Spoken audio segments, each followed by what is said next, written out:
your right, which made a very beautiful simple line. I'm going to use my pink chalk to show the simple line that I saw with the back all compressed or flexed, and the leg slightly bent forward, one leg bent forward, and the other leg at an angle, maybe holding some weight I couldn't see, and with the arm over out, making basically a shape, an open shape from the contrast of the back to the upper and lower arm.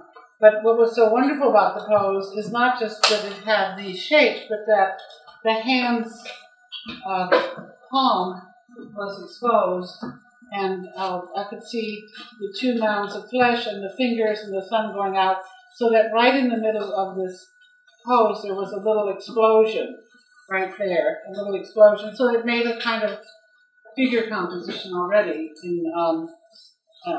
Just in glancing at it, you could see a nice line with a little explosion in the middle. So beyond the body was the head, which isn't of a concern in the very beginning, but will be a concern, like your horizon line and the mountains closer concern, and then finally you have the mountains beyond. And so once again, I started with the shoulder area after getting a basic gesture, and running where the scapula would meet the humerus and make a deltoid out to the edge. But I was especially concerned with the underarm and the position of the breast.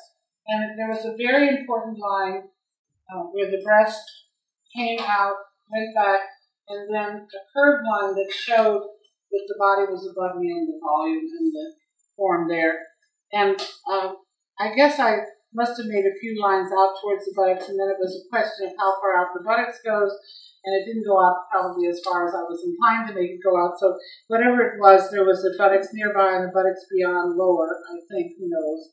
And then at the ilium, the tensor, and then the quads out to the knee, and of course the biceps behind. But of course now I'm giving the volumes and swells of the muscles and the knowledge that you learn superficial anatomy. Now with the head, at first I started just with little lines showing that I knew the eyes would be going at an angle to the ear.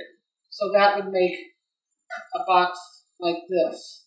I knew that. And whenever I see heads that are not straight looking at me, which would be a little plane looking at me, I think of a box.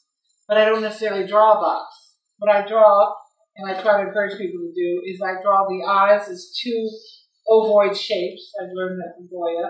And I put the nose, and I know the mouth is going to follow, and that there'll be a kind of plane of the head face in relationship to the ear. So I got first little points for the eyes, the nose, the forehead, reduced in the ear over there. So I finally got in something beyond.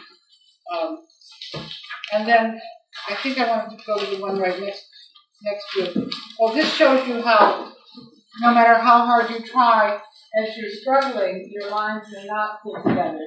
They may just never make sense. And then the bell will ring when they're not making sense. So I have a student here who said, "Oh, I can't draw, I'm a failure, I can't." She's never even tried. And I said, you're not doing this to succeed, you're doing this as an experience.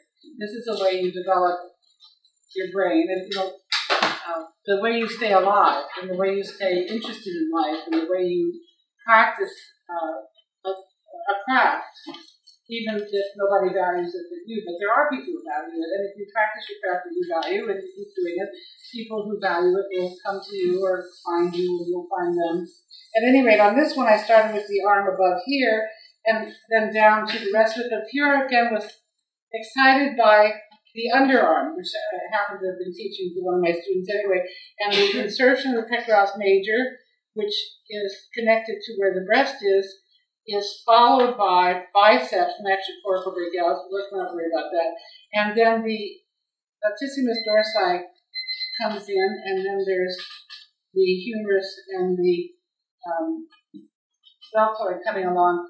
There's a whole, and so in the next break I'm going to talk about the underarms and the interweaving of these